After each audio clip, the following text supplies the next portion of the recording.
secara keseluruhan, gereja yang utuh secara keseluruhan dimanapun dia berada. Nah, kalau kita lihat pasal 1 ayat 20 tadi, dikatakan ada 7 bintang. Terus Tuhan sendiri dalam penglihatan ini mengatakan 7 bintang itu malaikat. Sementara kaki dian itu jemaat. Tapi ada juga konsekuensi.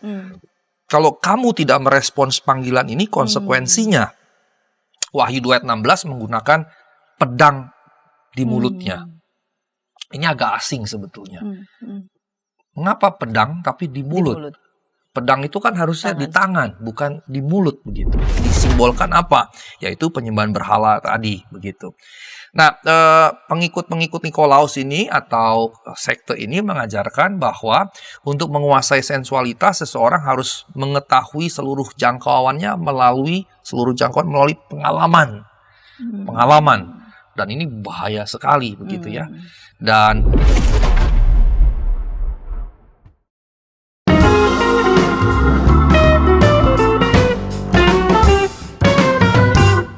Sahabat EKB, kita jumpa dalam program Ngulik Alkitab bersama dengan saya sebagai pemandu percakapan Pendeta Santiani Manurung. Sahabat EKB, program Ngulik Alkitab ini diselenggarakan sebagai media, sebagai sarana bagi kita untuk membaca kitab suci dan menggali setiap pesan yang luhur, yang penuh dengan banyak hal yang penting sekali kita pelajari dari setiap teks yang kita ulik dan tentu saja melihat relevansinya bagi kehidupan kita sehari-hari. Dan saya mau mengingatkan mulai dengan tahun 2025 pembahasan teks untuk program Ngulik Alkitab dimulai dengan kitab Wahyu. Dan pada episode kali ini kita akan mengulik Wahyu pasal 2 ayat 12 sampai 17 diberi judul Jemaat di Pergamus, jemaat yang berkompromi. Dan yang akan menolong kita untuk mengulik teks ini, Wahyu 2 ayat 12 sampai 17, adalah Bapak Pendeta Asigor P. Sitanggang, THD. Salam jumpa kembali Bapak Pendeta. Salam jumpa kembali Bu Pendeta Santi. Di program Ngulik Alkitab, Bapak Pendeta Asigor di episode sebelumnya sudah mengulas Wahyu 2 ayat 8 sampai 11, dan kali ini akan mengulas Wahyu 2 ayat 12 sampai ayat 17. Kita akan mulai saja Bapak Pendeta. Baik. Episode kali ini kita akan buka dalam doa. Bapak Pendeta dapat memimpin kita dalam doa. Baik, mari kita berdoa. Ya Allah, kiranya Engkau berkenan dengan apa yang kami kerjakan dan karenanya mengurapi memberkati kami, baik kami yang di studio maupun para pemirsa yang menyaksikannya, sehingga kami baik di studio maupun di rumah atau di tempat masing-masing memperoleh berkat yang besar dari Tuhan, dari Ngulik Alkitab ini, sehingga menjadi modal dalam siarah kehidupan kami setiap hari, terutama di negeri ini. Demi nama Yesus Kristus kami berdoa dan mengucap syukur. Amin. Amin. Wahyu pasal 2 ayat 12 sampai 17, perikop ini diberi judul kepada jemaat di Pergamus. Tuliskanlah kepada malaikat jemaat di Pergamus. Inilah firman Dia yang memakai pedang yang tajam dan bermata dua. Aku tahu di mana engkau tinggal, yaitu di tempat tahta iblis. Namun kau berpegang kepada namaku dan tidak menyangkal imanmu kepadaku, juga tidak pada zaman Antipas, saksiku yang setia kepadaku, yang dibunuh di hadapan kamu di mana iblis tinggal. Meskipun demikian, aku mencela engkau dalam beberapa hal. Di antaramu ada beberapa orang yang menganut ajaran Bileam yang mengajar Balak untuk menyesatkan orang Israel supaya mereka makan persembahan bagi berhala dan berzina. Demikian juga ada padamu orang-orang yang berpegang kepada ajaran pengikut Nikolaus. Sebab itu, bertobatlah. Jika tidak demikian, aku akan segera datang kepadamu, dan aku akan memerangi mereka dengan pedang yang di mulutku ini. Siapa bertelinga, hendaklah ia mendengarkan apa yang dikatakan Roh kepada jemaat-jemaat. Siapa yang menang, kepadanya akan kuberikan manna yang tersembunyi. Dan aku akan mengaruniakan kepadanya batu putih yang di atasnya tertulis nama baru, yang tidak diketahui oleh siapapun selain oleh yang menerimanya. Baik Bapak Pendeta, di ini Wahyu 2 ayat 12 sampai 17. Di segmen pertama ini Bapak Pendeta dapat kembali menyampaikan tentang teks kitab Wahyu secara umum dan secara umum ya karakter surat kepada 7 jemaat. Baik, terima kasih Bu Pendeta Santi.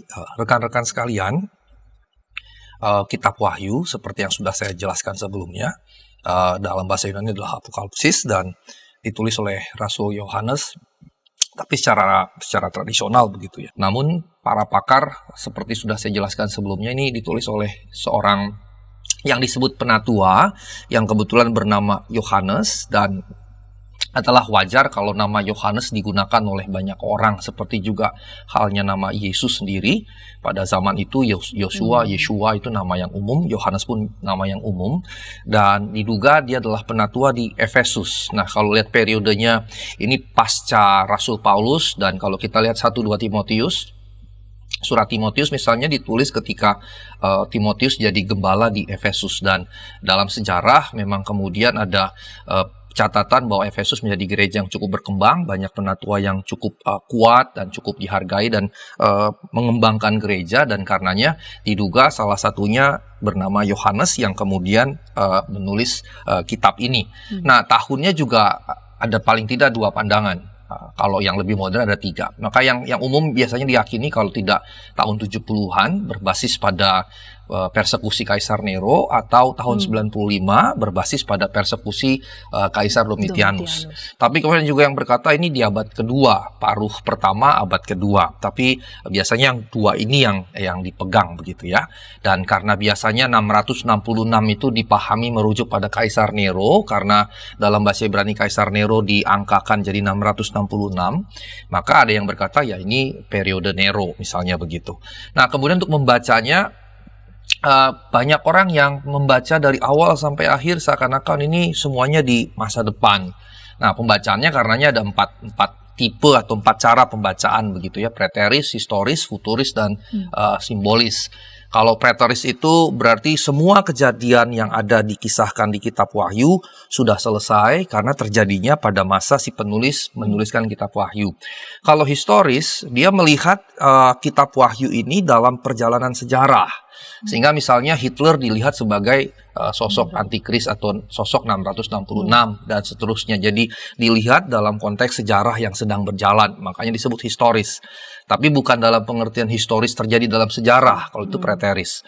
Nah, kalau futuris dilihatnya semuanya masih di masa depan. Nah, kalau yang terakhir simbolis ini berarti ini nggak ada hubungannya dengan sejarah, ini tidak pernah terjadi, tapi ini bahasa-bahasa simbolik begitu. Misalnya baik dengan dipertentangkan dengan yang jahat, misalnya begitu. Kemudian Kristus dipertentangkan dengan iblis, maka ini seperti pertentangan nilai, dan karenanya yang mau dihadirkan adalah nilai-nilai yang benar, yang baik tadi, bukan fakta-fakta historis tadi begitu. Nah, kemudian yang disarankan oleh beberapa pakar modern adalah pembacaan yang menggabungkannya, menggabungkan pembacaan. Memang jelas ada simbol-simbol. Angka tadi jelas ada simbol.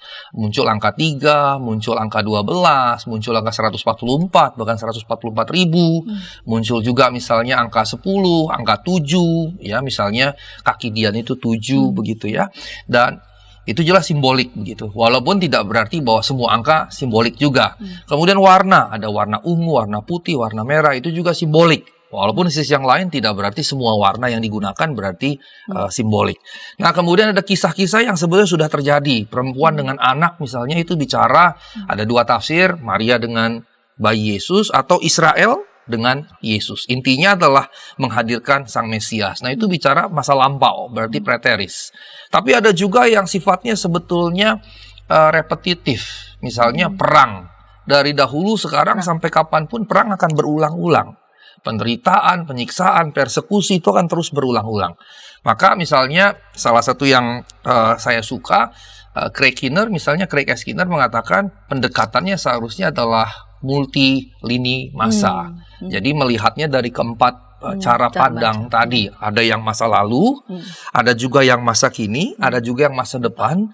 Dan dari proses perjalanan waktu itu ada banyak simbol yang hadir. Sehingga pembacaan yang disarankan bukan salah satu, tapi melihat keempatnya. Dan karenanya pembacaan Wahyu sebetulnya butuh panduan.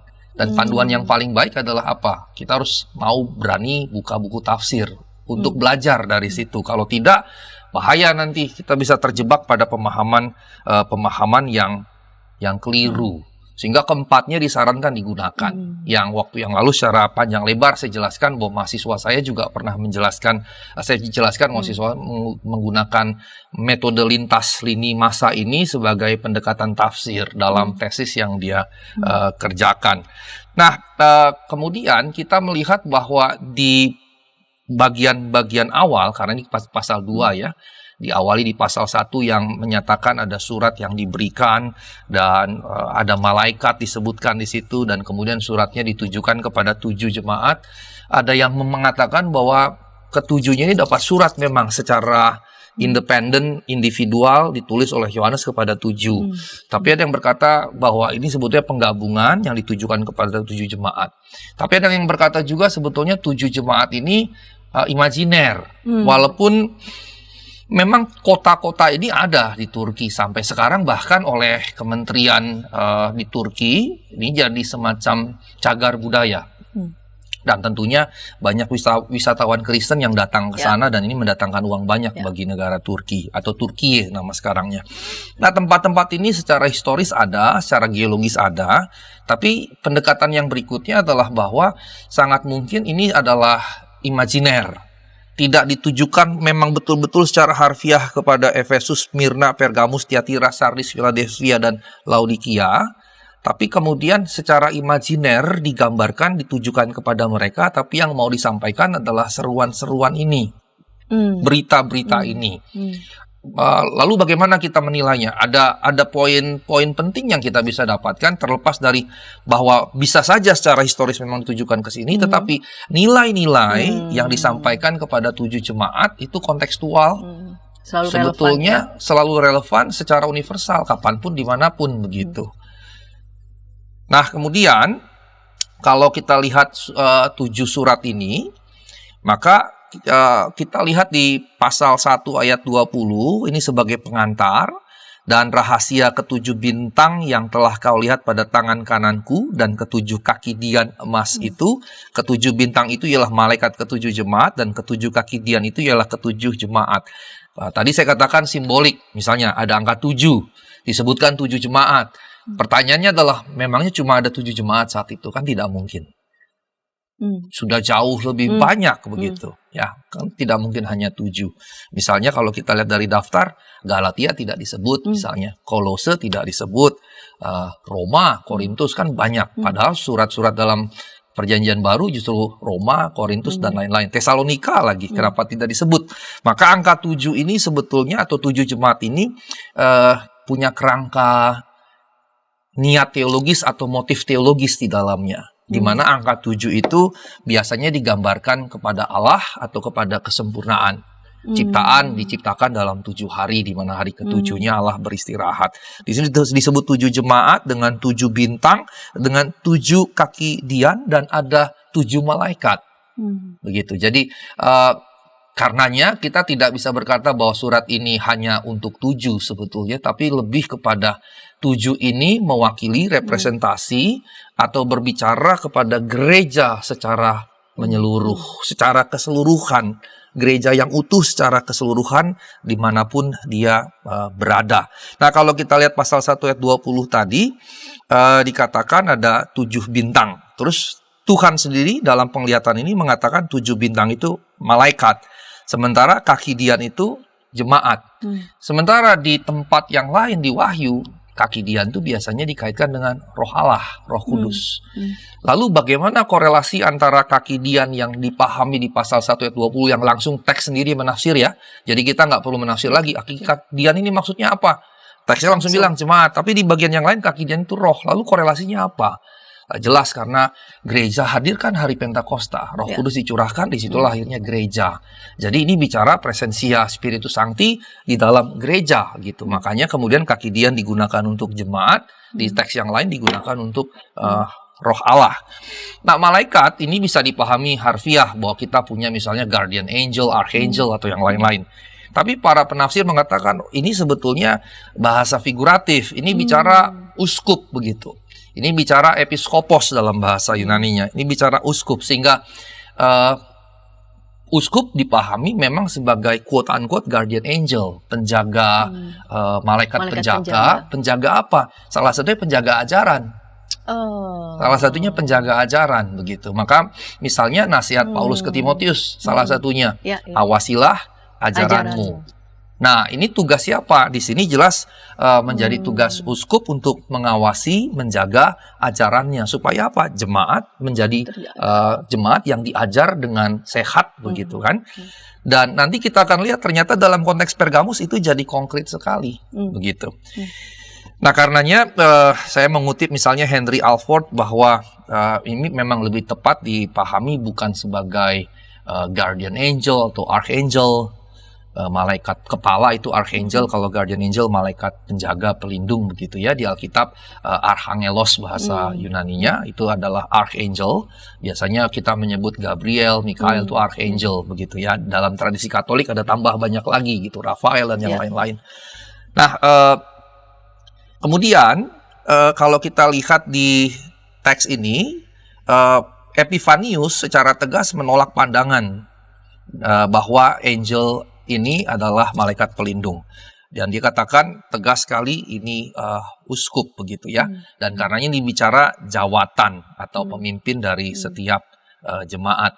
Nah, kemudian kita sudah mendalami ada beberapa jemaat ya. Sekarang ini kita masuk ke yang keberapa ini? Tentang yang ketiga. Ya. Berarti kita sudah belajar sebelumnya 1, 2, 3. Kita masih belajar lagi Tiatira, Sardis, Philadelphia, dan terakhir Laodikia. Nah, sedikit informasi Laodikia. Kalau kita baca surat Rasul Paulus, dia pernah menyebutkan surat kepada Laodikia yang dia tuliskan bersamaan dengan surat kepada Filipi. Dan kemudian dia katakan exchange the letters. Jadi surat Filipi dikirim, ini kemungkinan disalin ulang, kemudian dikirim ke Laodikia. Laodikia juga dikirim, kemudian disalin ulang dikirim ke Filipi. Dan sempat ada ditemukan satu surat yang konon ditulis oleh Rasul Paulus. Orang pikir, oh ini Laodikia ini mungkin, tapi ternyata tidak. Yang artinya sebetulnya Corpus Paulinum atau surat-surat Paulus itu sebetulnya banyak, tapi yang missing banyak gitu. Nah, kalaupun nanti kita temukan ya kita nggak bisa main masukkan lagi ke dalam kanon. Tapi paling tidak Laodikia itu memang eksis dan dikenal bukan hanya di surat Wahyu ini, di kitab Wahyu, tapi dalam surat Rasul Paulus juga, dan termasuk salah satu jemaat yang dilayani oleh Rasul Paulus kalau tidak dibentuk oleh Rasul Paulus sebagai hasil penginjilan. Nah, 7 jemaat ini kemudian ada atribusi, ada semacam label yang diberikan. Misalnya kalau Efesus dinyatakan meninggalkan ajaran Kristus dan kasih Kristus misalnya. Smyrna sebelumnya dikatakan jemaat yang setia bahkan di tengah penganiayaan. Sementara Pergamus dikatakan jemaat yang mengkompromikan kepercayaannya. Nanti Tiatira kita akan lihat juga ada kritik bahwa Tiatira mengikuti nabi-nabi palsu. Ini bisa dalam pengertian ajaran, ya, karenanya tadi angel tadi, ya. Kalau kita lihat tadi satu jemaat Efesus juga meninggalkan kasih Kristus dan ajaran. Kalau pasal Tiatira jemaat yang keempat meninggalkan ajaran yang benar, meninggalkan Kristus, mengikuti nabi palsu. Kemudian kalau Sardis bahkan mati rohani. Philadelphia sabar dalam pencobaan, dalam kesusahan, tapi punya kelemahan. Nah, Laodikia dikatakan jemaat yang suam-suam kuku. Jadi yang kalau dari 7 itu yang digambarkan seperti tidak punya kelemahan yang dikritik itu hanya di Smyrna sebetulnya. Walaupun Philadelphia ada nuansa yang sangat baik. Nah, kalau kita lihat kritik-kritik yang disampaikan kepada 7 jemaat, ini kritiknya kontekstual sampai kapanpun kepada kita semua. Jadi seruan ini sebetulnya membuat pembacaan Wahyu justru harus kita lakukan. Gereja secara lokal, kemudian juga partikular atau sinodal, mesti mengecek terus-menerus sebagai refleksi diri kita ini ada di posisi gereja yang mana sebetulnya. Karenanya kembali ke Archangel tadi, nampaknya sebetulnya dia punya peranan yang sangat besar. Karena sebetulnya ketika dia bicara 7 jemaat, dia tidak melepaskan jemaat dari pemimpinnya sebetulnya. Karenanya di pasal 1 ayat 20 itu kepada 7 bintang dengan 7 kaki Dian. Itu satu kesatuan gitu, satu kesatuan. Satu kesatuan. Jadi dia nggak dipisah, oh ini cuma kesalahan jemaat, bukan pemimpinnya. Tidak. Ini dianggap sebagai satu kesatuan.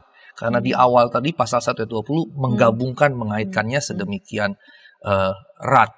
Baik, Pak Pendeta sudah menjelaskan ya secara umum, baik itu kitab Wahyu, bagaimana kita membaca dengan 4 model bacaan. Kita disarankan untuk menggabungkan karena itu memang kita perlu panduan untuk bisa sampai pada pesan agar kita tidak tersesat membaca, apalagi juga mengambil pesan kitab Wahyu. Dan karena pada bahasan Wahyu pasal 2 ini kepada jemaat di Pergamus, di segmen kedua kita akan mendengarkan konteks gereja di Pergamus dan tentu saja pesan yang relevan ya. Baik. Di dalam situasi apapun ya. Pesan itu masih sangat relevan untuk kita. Kita akan ulas di segmen kedua. Namun sebelumnya kita dengarkan pesan-pesan berikut ini. Shalom adik-adik. Hari ini Kepik berkeliling dari desa ke desa. Kepik pengen ke rumah Pak Tani. Coba, ada yang tahu nggak di rumah Pak Tani ada apa saja? Ayo coba tebak. Apa coba? Betul, ada sapi. Mo. Mereka sekarang rukun dan jalan bersama-sama pulang ke rumah Pak Tani. Kak Evelyn, tapi sebelum tidur aku mau dengar dongeng dulu. Katanya tadi sudah ngantuk. Pokoknya aku mau dengar dongeng dulu kakak. Jadi pangku nih. Kayak cerita ya, siap? Ayam buta hanya bisa mendengar suara orang berseru-seru sambil berlari. Lari, kebakaran. Sekarang kodok lumpuh itu bebas berada di atas punggung semua ayam. Kemanapun dia mau pergi, ayam-ayam siap membawanya dengan senang hati.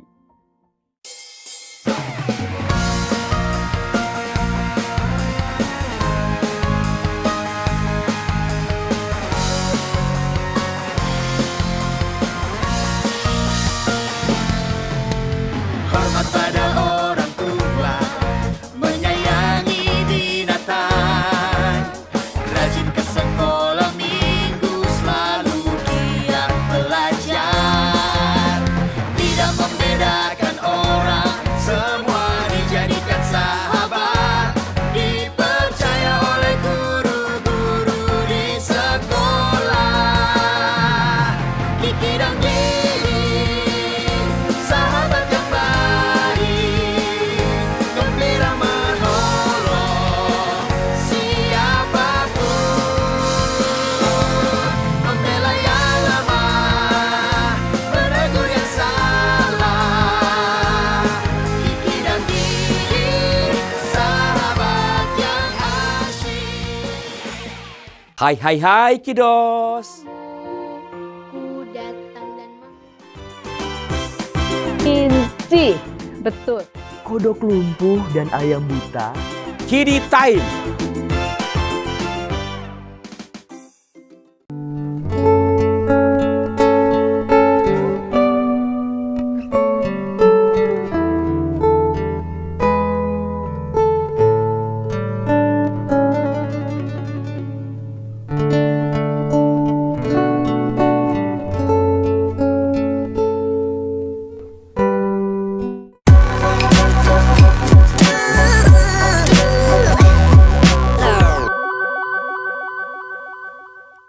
Sahabat YKB, senang masih bersama dengan kami dalam program Ngulik Alkitab. Pada episode kali ini kita mengulik Wahyu 2 ayat 12 sampai 17, diberi judul Jemaat di Pergamus, jemaat yang berkompromi. Narasumber pada episode kali ini yaitu Bapak Pendeta Asigor P. Sitanggang TSD sebagai dosen biblika, salah satunya di Sekolah Tinggi Filsafat Teologi Jakarta dan beberapa kampus teologi yang lainnya.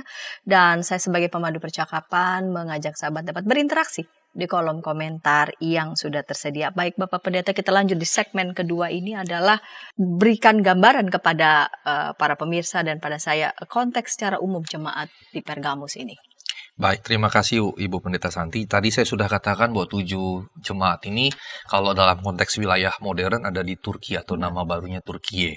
Sengaja saya sebut lebih kepada konteks modern karena tentu pembaca, pemirsa modern lebih ngerti ketika bicara Turki, Ya. oh di sana. Ya. Kalau misalnya kita bicara Asia Minor atau Asia Kecil dan seterusnya, Kekaisaran Romawi Timur segala macam, kita akan bingung nih di mana. Tapi ketika kita katakan di Turki, oh langsung dapat gambarannya. Jadi Pergamus juga ada di sana. Mengapa di sana? Karena sebetulnya bagian dari terutama pekabaran Injil yang Rasul Paulus lakukan. Dia punya 3 perjalanan misionaris, pertama, kedua, ketiga. Tapi ada yang berkata 2, ada yang berkata 3. Yang berkata 3 membedakan perjalanan 1-2 dengan perjalanan dia menuju Roma waktu ditangkap. Ini dianggap sebagai juga missionary journey. Jadi the first itu ketika dia pergi sendiri. Yang kedua itu dimulai sejak Kisah Rasul 15 sidang di Yerusalem, konsili pertama gerejawi. Kemudian yang ketiga itu setelah dia ditangkap di Yerusalem, kemudian pergi ke Roma, mampir di Kaisarea dan segala macam. Di sini dianggap third missionary journey. Nah, akibat dari 3 missionary journeys tadi, terciptalah banyak gereja lokal di luar Israel, begitu, di luar Palestina. Salah satunya ya di wilayah yang sekarang menjadi wilayah Turki. Dahulu kala itu sebagian besarnya masuk wilayah yang disebut Makedonia, begitu ya. Nah, Pergamus ada di wilayah itu, dan kota Pergamus ini karena jelas bukan wilayah Israel, begitu, tentu jemaat yang ada di situ bisa dikatakan mixture, begitu ya. Ada yang memang dari Yahudi menjadi Kristen karena orang Yahudi mengalami beberapa kali eksodus, begitu. Yang terakhir itu kan perang Makabe dengan Romawi, begitu ya, abad kedua sebelum Masehi, begitu, yang membuat akhirnya terjadi lagi eksodus yang sebelumnya lewat Asyur dan Babel abad ke-7 ke-6 sebelum Masehi. Nah, kemudian karena eksodus itu banyak sehingga salah satu metode penginjilan Paulus adalah mencari sinagoge-sinagoge, memberitakan Mesias kepada pertama-tama orang Yahudi, baru dari situ kepada yang bukan Yahudi. Nah, kemudian setelah dari yang bukan Yahudi berkembang, akibatnya lama-kelamaan gereja Kristen di bahkan di abad mula-mula, akibat terutama penginjilan Paulus, tapi juga yang lain-lain, terciptalah gereja-gereja Kristen non-Yahudi, salah satunya Pergamus. Dan akibat dari situ tentunya ada orang non-Yahudi yang menjadi Kristen, tapi ada juga masyarakat mayoritas bukan Kristen, begitu, otomatis. Nah, dalam konteks itu, bisa dikatakan adalah kalau dalam bahasa Alkitab, praktik-praktik yang tidak bersunat, gitu ya. Kalau bahasa Indonesia umum praktek kafir, begitu ya. Jadi yang dilakukan oleh agama-agama lain, pengikut-pengikut, terutama agama-agama lokal. Nah, jadi jemaat gereja di Pergamus, begitu, hidup sebagai mayoritas Kristen non-Yahudi di antara orang-orang non-Yahudi yang non-Kristen juga, dan mayoritasnya, gitu ya, kurang lebih sama dengan konteks kita, kurang lebih begitu. Nah, dalam surat ini, dalam surat yang ada dalam kitab Wahyu, yang diasumsikan tadi ya, ada 3 kemungkinan tadi, maka di surat ini jemaat di Pergamus dipuji. Mengapa? Karena jemaat Pergamus di tengah konteks agama-agama lain, pengaruh-pengaruh agama lain, termasuk budaya tentunya, yang nanti kita akan dalami sedikit, mereka tetap menjunjung tinggi iman mereka, meskipun pengaruh banyak, begitu. Dan ini kan sebetulnya sulit, begitu ya, di tengah orang-orang yang berlaku buruk, mempertahankan perilaku yang baik itu susahnya minta ampun. Dan kita jadi teringat mundur jauh, kita teringat Lot, yang berada di Sodom dan Gomora, yang kemudian teks Alkitab menyebut Lot sebagai orang yang saleh. Sehingga narasi teks tersebut mengkontradiksikan antara Lot dengan masyarakat sekitar yang tidak saleh, begitu. Nah, bisa dibayangkan bagaimana kita hidup dalam konteks seperti itu. Atau kalau dalam konteks modern, ketika kita berada di dunia kerja, mayoritas korupsi, waktu, segala macam, kita berusaha untuk tidak melakukannya. Nah, kemudian kita bisa membayangkan betapa beratnya pergumulan yang harus dihadapi. Tetapi kemudian, di tengah ada pujian anggota-anggota jemaat yang menjunjung tinggi iman, surat ini kemudian justru menusuk salah satu aspek, yaitu dosa gereja yang dilakukan oleh beberapa anggota gereja. Nah, pemirsa yang terkasih, pada satu sisi jemaat Pergamus dipuji karena menjunjung iman menghadapi tantangan yang sedemikian besar, tapi di sisi yang lain ada pernyataan yang menusuk karena nadanya mencela begitu ya. Menusuk siapa? Beberapa anggota yang mengikuti ajaran-ajaran sesat. Di sini disebut ajaran sesat. Ternyata kesesatan itu tidak melulu sebatas doktrin. Memang pada satu sisi mengakibatkan kompromi kepada agama, dalam hal ini berarti doktrin, tapi di sisi yang lain juga kemudian moral. Nah, dua ini kita tidak bisa katakan doktrin lebih penting, kita tidak bisa katakan moral lebih penting. Dalam teks ini dua-duanya diperhadapkan tanpa ada judgement ini lebih penting atau ini lebih penting, dua-duanya. Sehingga kita bisa katakan ini sebagai satu kesatuan, kalau tidak kita katakan dualitas begitu. Artinya doktrin yang benar harus sejalan dengan praksis yang benar. Jadi ada yang disebut dengan ortopraksi begitu ya, bukan cuma ortodoksi, tapi kemudian ada ortopati juga begitu ya. Bisa dibedakan tapi tidak bisa dipisahkan. Tidak, kira-kira betul sekali. Seharusnya dia tidak terpisah gitu. Jadi artinya ortodoksi harus berjalan dengan ortopraksi maupun ortopati tadi begitu. Nah, dalam teks ini dia hanya menyebut agama dan moral. Nah, ini harusnya menjadi satu kesatuan. Ada yang berkata begini, kalau doktrinnya benar, moralnya pasti benar. Tapi ada yang juga berkata begini, kalau moralnya benar, itu berarti doktrinnya benar. Padahal tidak bisa begitu. Dia tidak menjustifikasi satu dengan yang lain. Tidak serta-merta kalau doktrin saya benar, moral saya benar. Belum tentu. Tidak serta-merta kalau moral saya benar, berarti doktrin saya benar. Tidak juga begitu. Nah, karenanya dua hal ini justru harus dilihat sebagai satu kesatuan tadi. Begitu. Dan ini kritik yang disampaikan menarik sekali dalam surat Wahyu kepada Pergamus ini, gereja di Pergamus. Dan karenanya dalam konteks itu Tuhan memanggil jemaat untuk bertobat. Ada panggilan untuk bertobat dari mana? Dari penyimpangan pada atau kompromi pada agama maupun moral tadi, dan seruannya adalah bertobat. Nah, kemudian yang menarik adalah seruan bertobat disertai dengan risiko. Artinya gini, kalau dipanggil untuk bertobat, ada seruan panggilan, tapi ada juga konsekuensi. Kalau kamu tidak merespons panggilan ini, konsekuensinya Wahyu 2 ayat 16 menggunakan pedang di mulutnya. Ini agak asing sebetulnya. Mengapa pedang tapi di mulut? Pedang itu kan harusnya di tangan, bukan di mulut begitu. Maka kalau pedang di mulut, mulut ini perkataan. Maka ini berkaitan dengan di teks yang lain dikatakan bahwa firman Allah itu seperti pedang bermata dua. Begitu. Jadi ini sebetulnya yang dimaksudkan.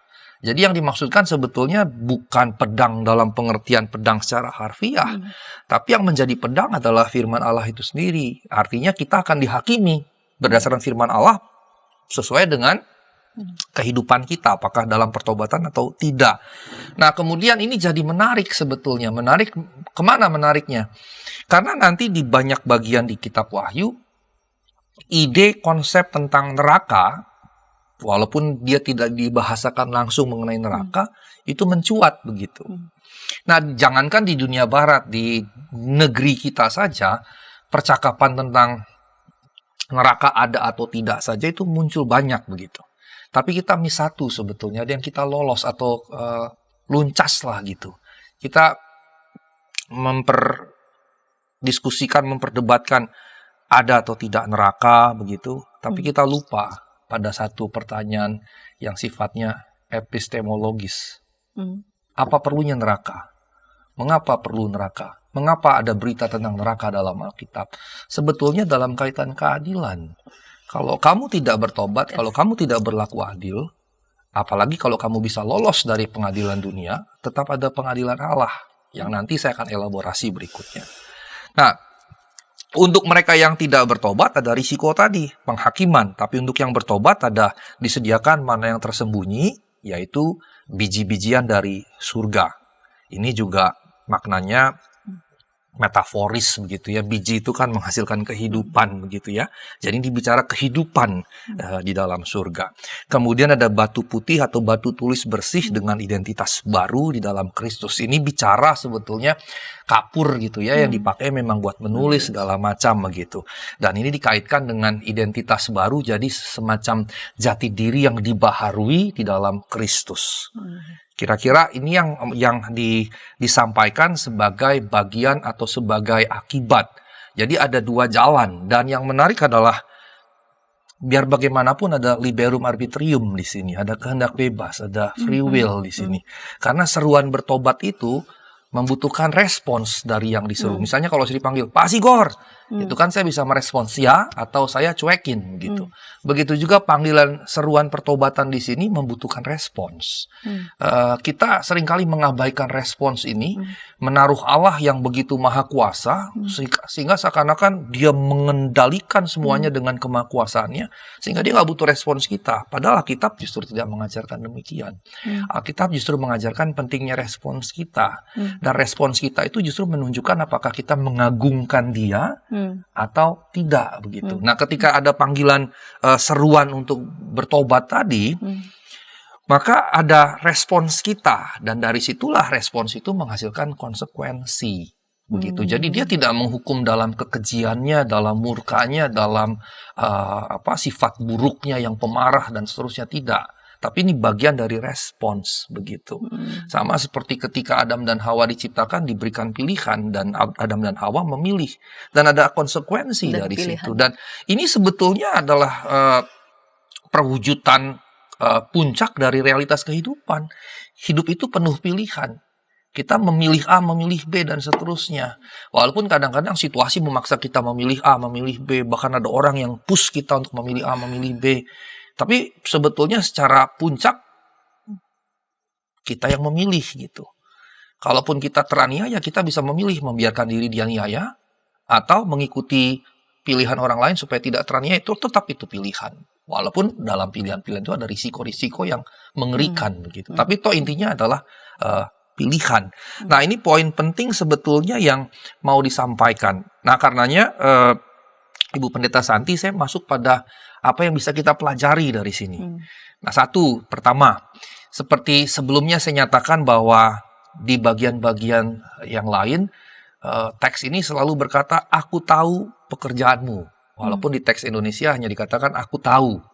Begitu ya. Tapi sebetulnya teks asli ada tambahan ergo, pekerjaan. Aku tahu pekerjaanmu, pasal 2, 13. Nah, ini menunjukkan sebetulnya pada satu sisi secara umum omnipresent. Omnipresent, dia serba hadir, dan juga omniscient, dia serba tahu.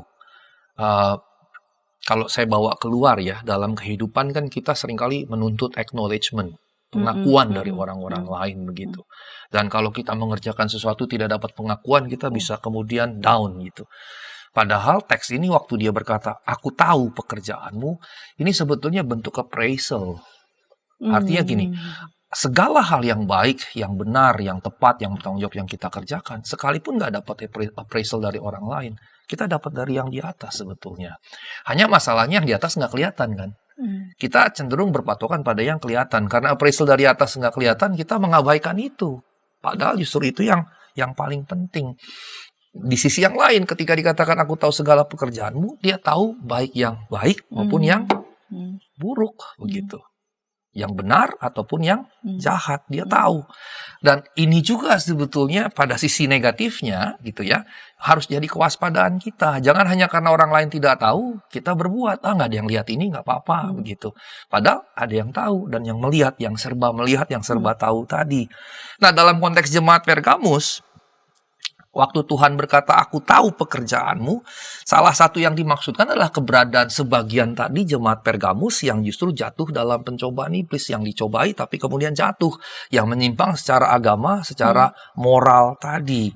Nah, pada satu sisi ada hal yang positif bahwa mereka tidak menyangkal iman dan setia kepada Kristus, itu yang positif tadi.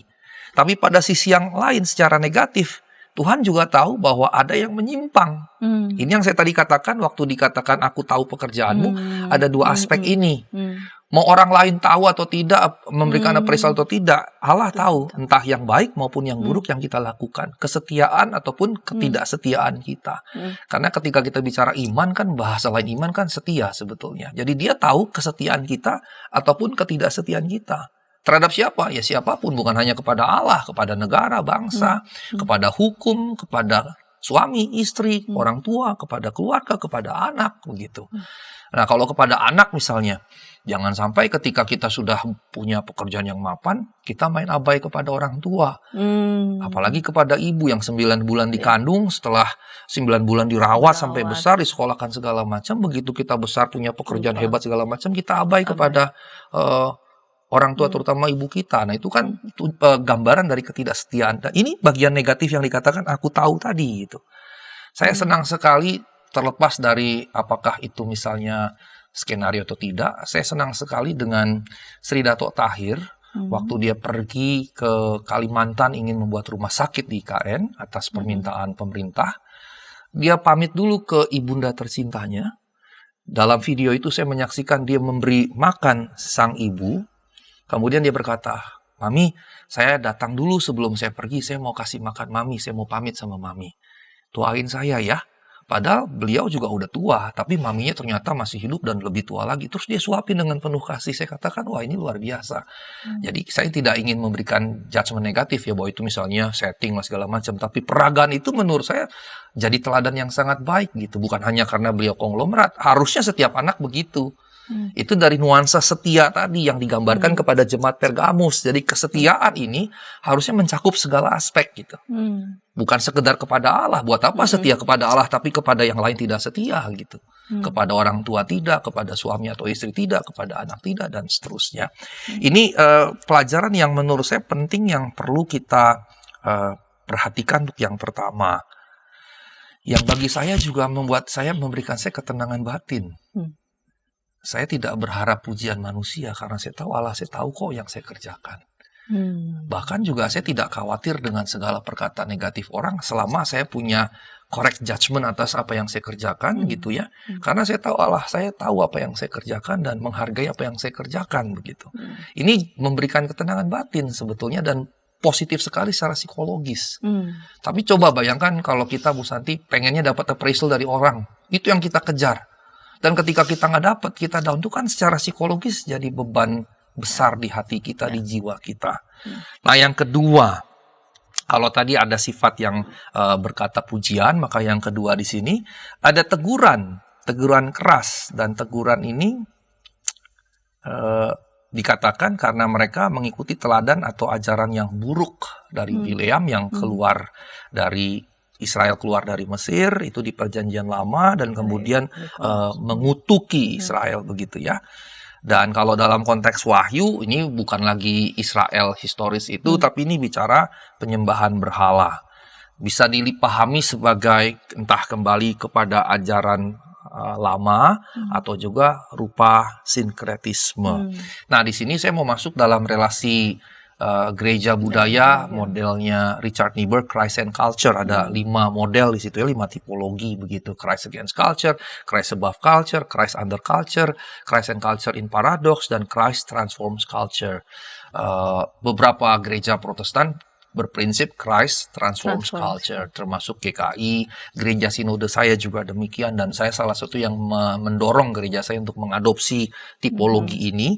Jadi budaya tidak dilihat sebagai sesuatu yang harus kita kuasai, bukan juga yang menguasai kita, bukan juga yang harus kita lawan, begitu ya, bukan juga jadi kayak paradoks begitu.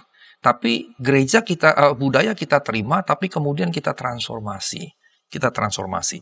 Dan inilah yang sehat sebetulnya, bagaimana gereja mentransformasi budaya dan bukan kemudian 3 model yang lain ataupun dalam model yang paradoks tadi.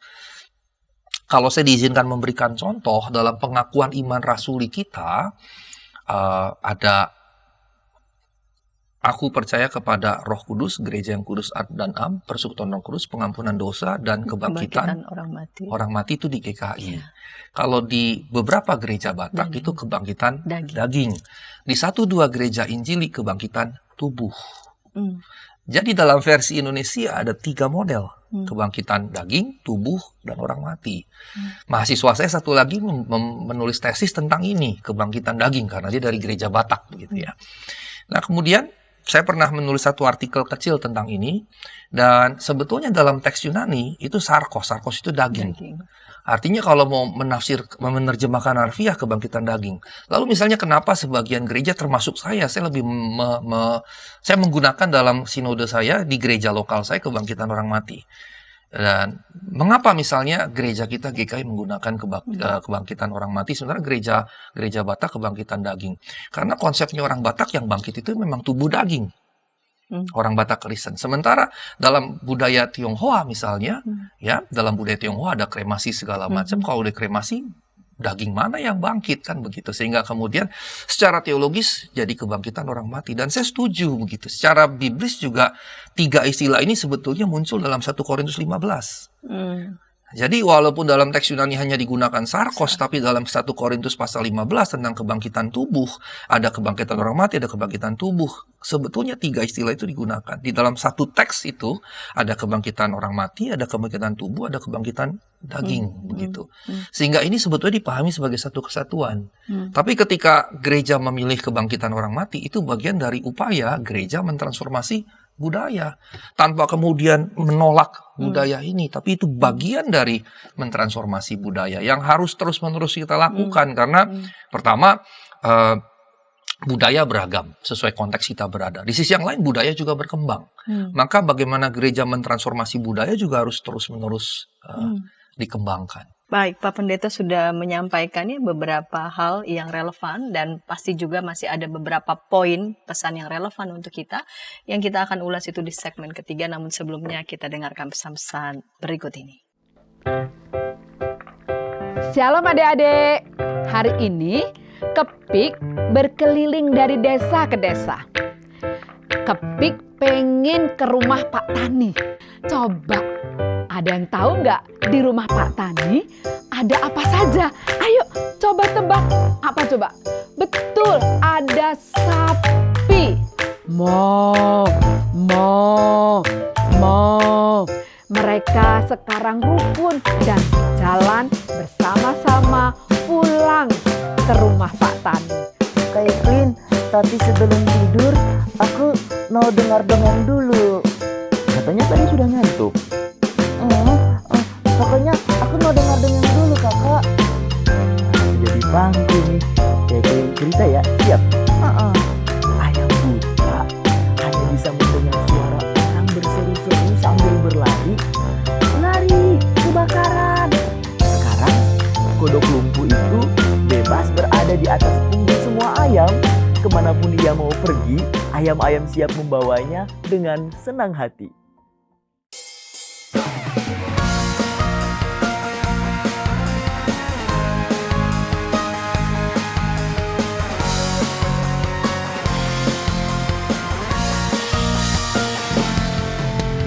Hormat pada orang tua, menyayangi binatang, rajin ke sekolah minggu, selalu giat belajar, tidak membedakan orang, semua dijadikan sahabat, dipercaya oleh guru-guru di sekolah.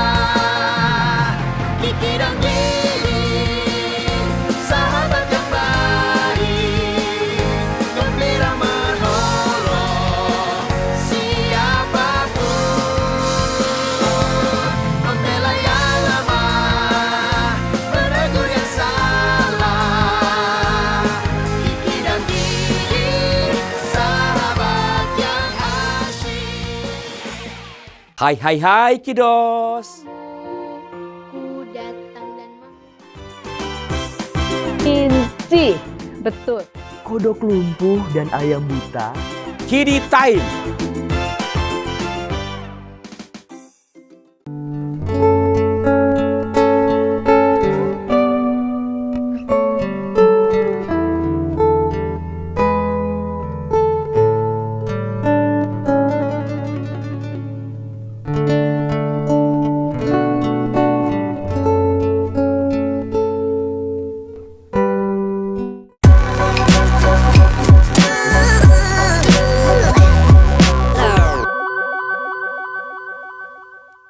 Sahabat senang masih bersama dengan kami dalam program Ngulik Alkitab. Pada episode kali ini kita mengulik Wahyu 2 ayat 12 sampai 17 dan saat ini kita memasuki segmen ketiga, segmen penutup bersama dengan narasumber Bapak Pendeta Sigor P. Sitanggang PhD dengan judul Jemaat di Pergamus, Jemaat yang Berkompromi. Saya mengajak sahabat dapat berinteraksi di kolom komentar yang sudah tersedia. Baik Bapak Pendeta, kita lanjut di segmen ketiga, segmen penutup ini. Hal-hal lain yang relevan pastinya dengan kita saat ini. Baik, terima kasih Bu Pendeta Santi. Tadi saya sudah sebutkan 2 poin yang bisa kita pelajari. Sekarang saya masuk poin yang ketiga. Di poin yang ketiga ini, di teks kita ada teguran kepada jemaat Pergamus karena mengikuti ajaran Nikolaus. Nikolaus ini orang bisa berkata ini Nikolas ya, Nikolaus jadi Nikolas misalnya kalau dalam bahasa kita ya. Dalam teks Yunani ini adalah transliterasi dari Nikolaites. Nah, ternyata Nikolaites ini bisa berarti nama seseorang, tapi bisa juga sebetulnya bukan nama tapi semacam sebutan begitu. Mengapa? Karena dia sebetulnya gabungan 2 kata dari Nikan. Nikan itu menaklukkan, kemudian Laos itu umat, jadi penakluk umat gitu kira-kira. Jadi Nikolaus bisa berarti memang nama orang, tapi bisa juga sebetulnya sebutan. Sebutan kepada siapa? Tetap bisa kepada entah satu pribadi, individu, ataupun kepada satu kelompok tertentu, begitu. Nah, karenanya ini jadi poin yang mesti kita dalami terkait dengan Nikolaus ini. Ada 2 penjelasan untuk istilah tersebut. Pertama, dan yang lebih baik ini penjelasan historis. Secara historis dikatakan ada sebuah sekte yang muncul saat itu, karena waktu kekristenan baru muncul, kan ada agama-agama lokal, dan agama lokal itu kan banyak gitu ya. Dan agama-agama lokal itu kan bagian dari yang disebut henoteisme. Henoteisme itu satu dewa atau mungkin bisa lebih untuk satu suku atau bangsa, di mana suku atau bangsa yang lain punya dewa atau allahnya sendiri. Itu yang disebut henoteisme. Nah, dalam kajian biblis ada juga yang mengatakan sebetulnya awalnya Israel juga bukan monoteistik tapi henoteistik, dalam pengertian Yahweh itu ya sama dengan berhala-berhala yang lain, sehingga Yahweh itu adalah ilah atau Allah untuk Israel, sementara bangsa lain misalnya punya entah Beelzebul, Asitoret, Isis, Osiris dan seterusnya begitu. Dan dalam perkembangan teologi perjanjian baru, perjanjian lama, berkembanglah konsep universalisme Allah ini, sehingga dari henoteisme kemudian jadi monoteisme. Nah, di masyarakat sekitar henoteisme tetap berlaku. Satu kelompok percayanya pada satu dewa dan hanya dewa itu, atau mungkin kalau dia politeistik tapi kumpulan dewa itu saja, bukan yang lain begitu.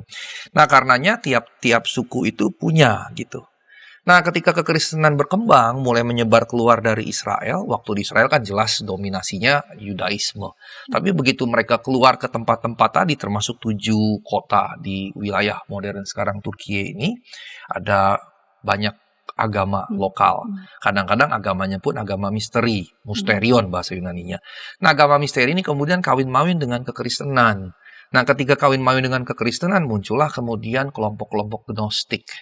Nah, kelompok-kelompok gnostik inilah yang kemudian disebut oleh kekristenan utama gitu ya, kalau kita bisa sebut begitu, sebagai sekte. Nah, ini di perkembangan sejarah paling awal. Nah, sekte-sekte muncul dan kemudian Nikolaus ini sebutan untuk kelompok ini. Dan ini berdasarkan tradisi yang ada yang dipercaya.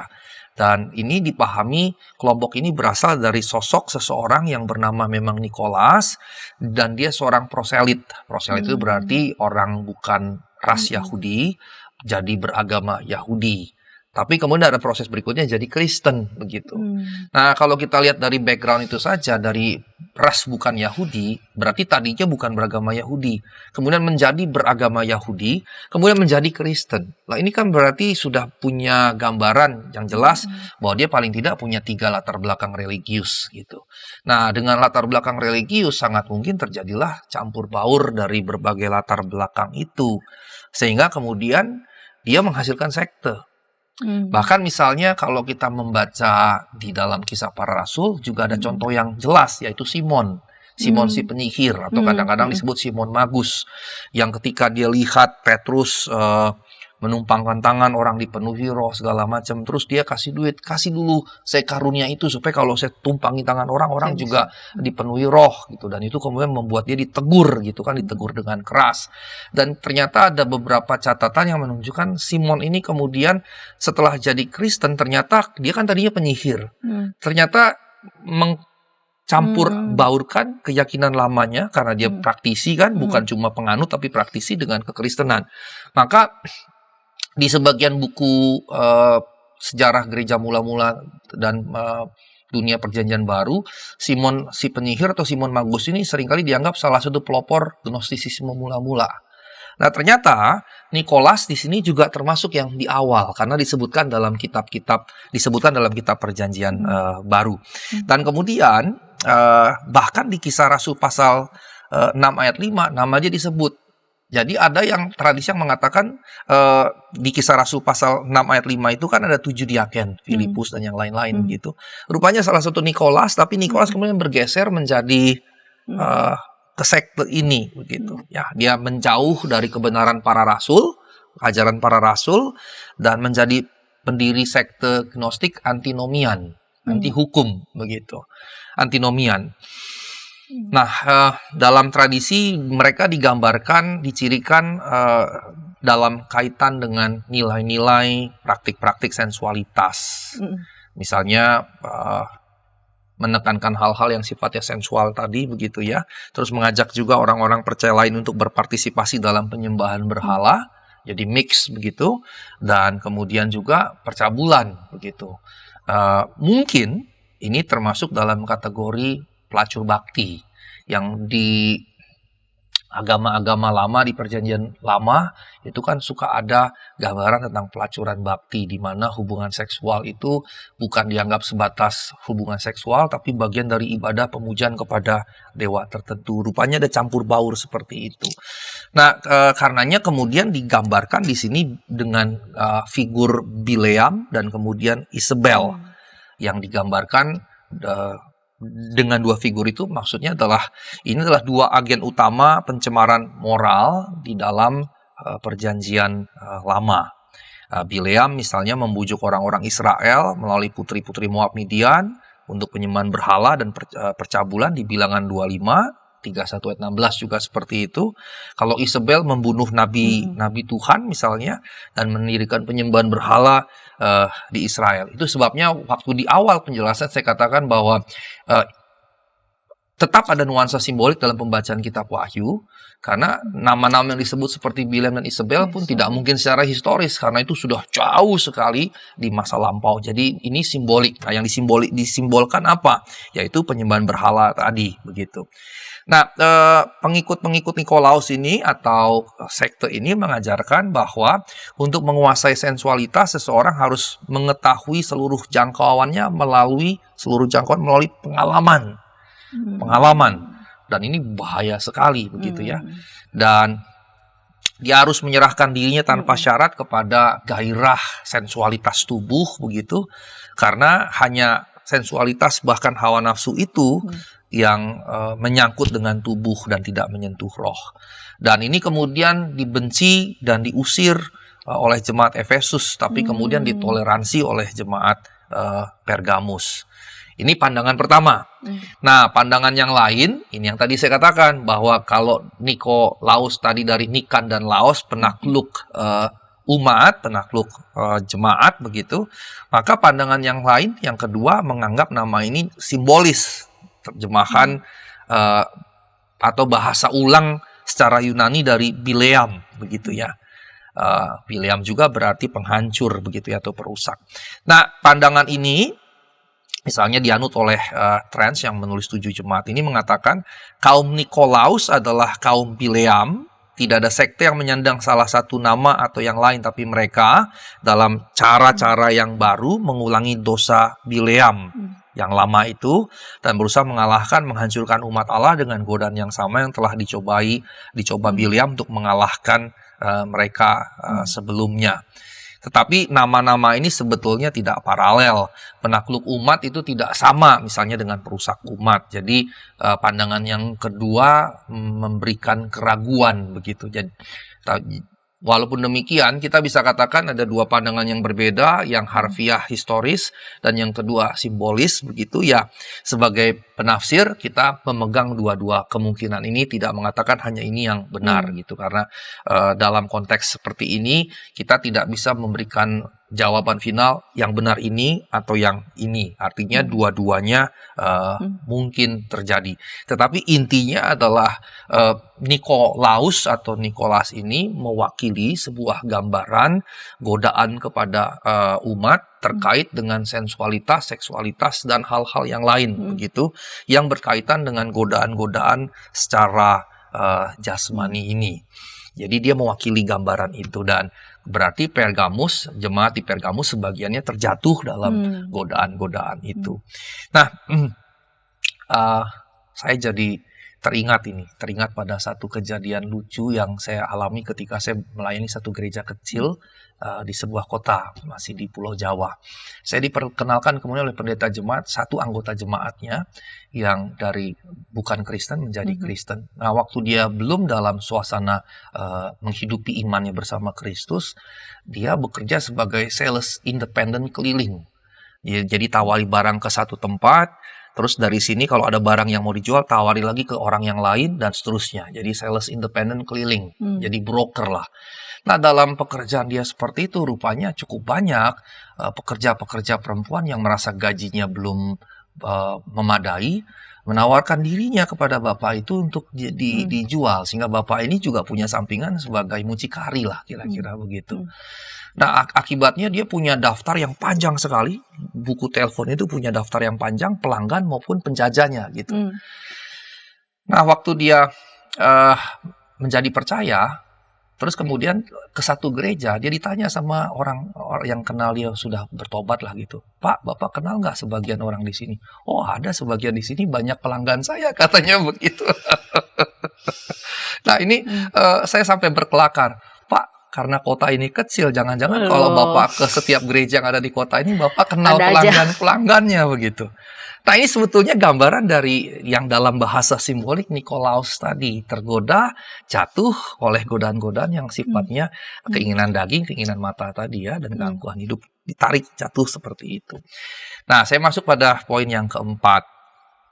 Seperti orang-orang Kristen di Pergamus, sangat mudah bagi kita menganggap perilaku non-Kristen di sekitar kita sebagai hal yang wajar, dan membiarkan perilaku itu mengendurkan nilai-nilai begitu, nilai-nilai yang kita miliki. Misalnya teguran Rasul Paulus di 1 Korintus 15 ayat 33. Namun Alkitab mendesak kita untuk tidak mengikuti pola ini, tetapi diubahkan oleh pembaharuan pikiran sesuai dengan firman Allah di Roma 12 ayat 2. Karenanya prinsip Christ transforms culture itu yang harus kita pegang. Kristus mentransformasi budaya, bukan kemudian budaya yang mengkooptasi kita dengan segala nilainya begitu.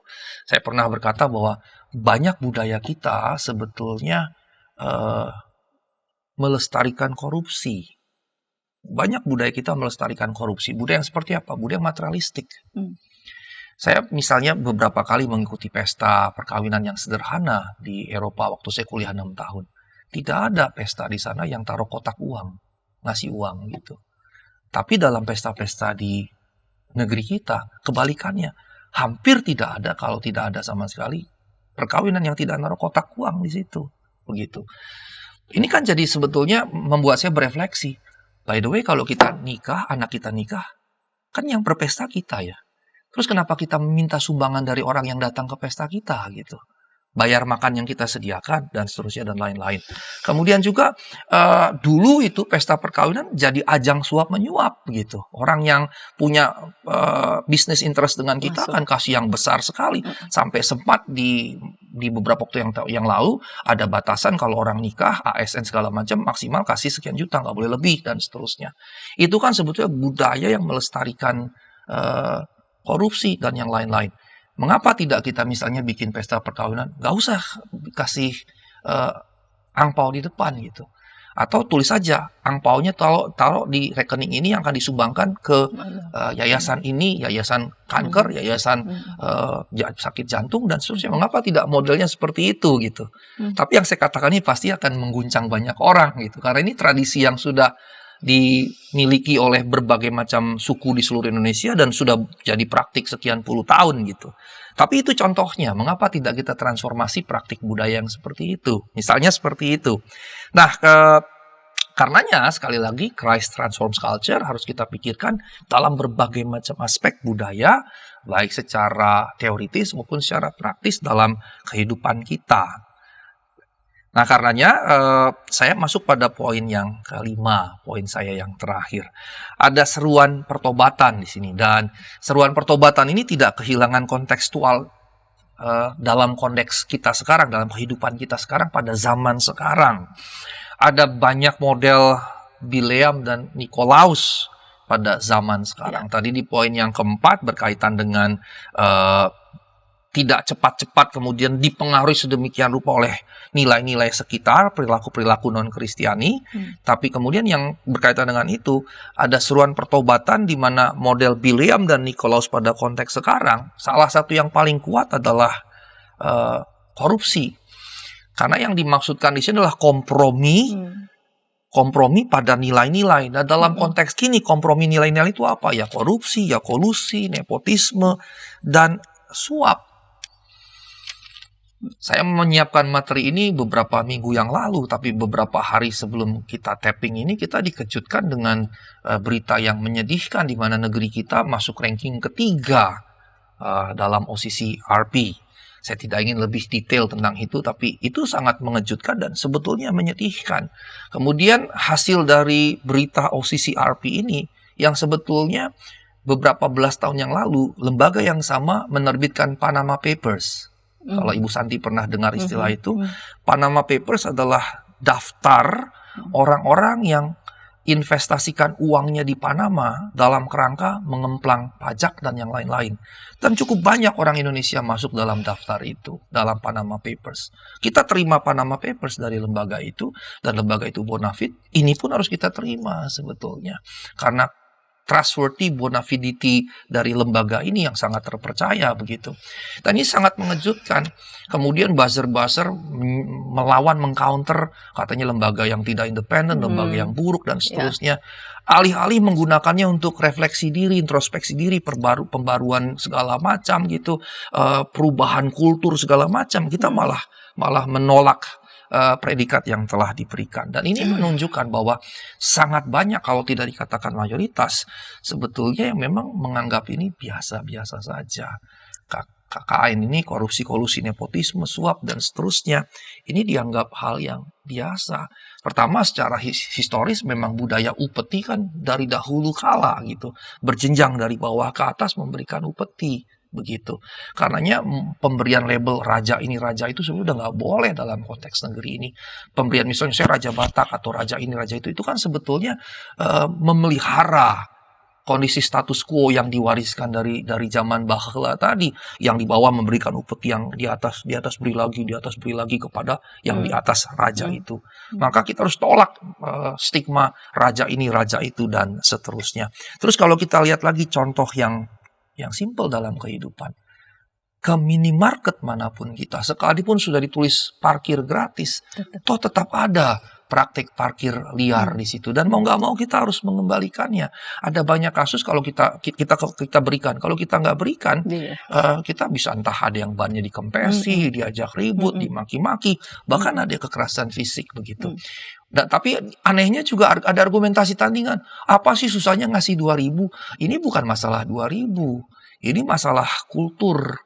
Dengan membiasakan begini, berarti kita membiasakan suap menyuap begitu. Nah, karenanya ini yang mesti kita serukan sebagai gereja, ini kontekstual sekali. Ini adalah model atau contoh Bileam dan Nikolaus pada zaman modern, yaitu ketika kita kompromi dalam berbagai macam bentuk kejahatan, dan komprominya sampai titik terparah di mana yang jahat jadi benar. Yang salah jadi benar, yang jahat jadi baik begitu. Kita menganggap itu hal yang biasa. Bahkan sebagai aparat misalnya, kalau kita melakukan sesuatu tidak menerima balik, kita menganggap orang yang kita layani jahat. Itu mengerikan sekali begitu.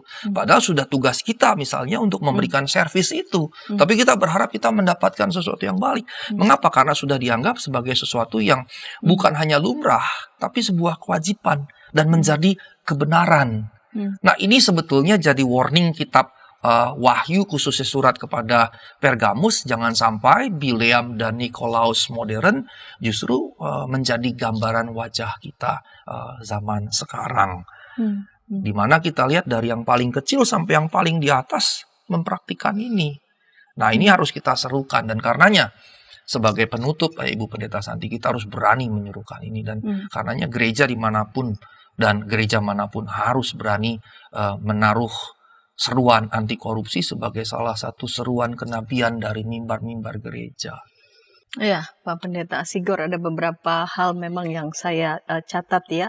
Seruan pertobatan dari Allah itu butuh respons dari kita.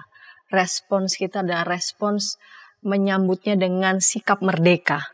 Ya. Sikap merdeka, bukan dengan sikap beban ya, takut neraka, takut apa segala macam begitu, tetapi dengan respon lepas bebas, karena kita melihat bahwa nilai seruan pertobatan itu adalah nilai yang Tuhan kehendaki. Ya. Dan jangan pisahkan antara ortodoksi dan ortopraksi ya, bahwa dari mimbar-mimbar gereja kita bicara soal pengajaran-pengajaran benar, namun seruan pertobatan moral dalam hal ini tidak pada korupsi tidak kita suarakan, atau kita mungkin lebih ke seruan moral tetapi pada ortodoksi kita tidak perhatikan dua-duanya. Kedua itu bisa kita bedakan namun tidak bisa kita pisahkan.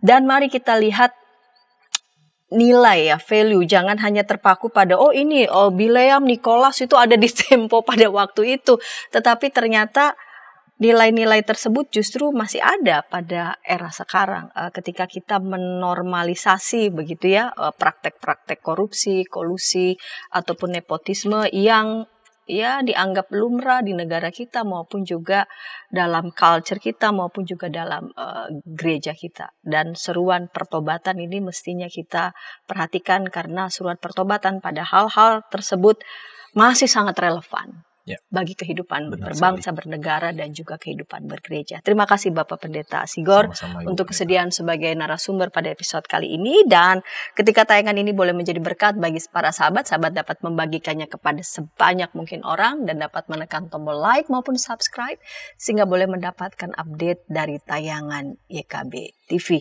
Kita akan menutup dalam doa. Mari Bapak Pendeta dapat memimpin dalam doa. Baik, mari kita berdoa. Terima kasih ya Allah, kami belajar dari surat kepada jemaat Pergamus bahwa kami tidak boleh berkompromi, terutama dalam kehidupan modern kami yang justru godaan untuk berkompromi jauh lebih besar karena sudah dianggap hal yang biasa, hal yang lumrah, bahkan menjadi kebenaran. Mampukan kami justru untuk melihat, menembus semua hal itu pada apa yang menjadi kebenaran Allah dan menghidupinya dalam ziarah kehidupan kami setiap hari. Terima kasih Tuhan, tolonglah setiap kami. Demi nama Yesus Kristus kami berdoa. Amin. Amin.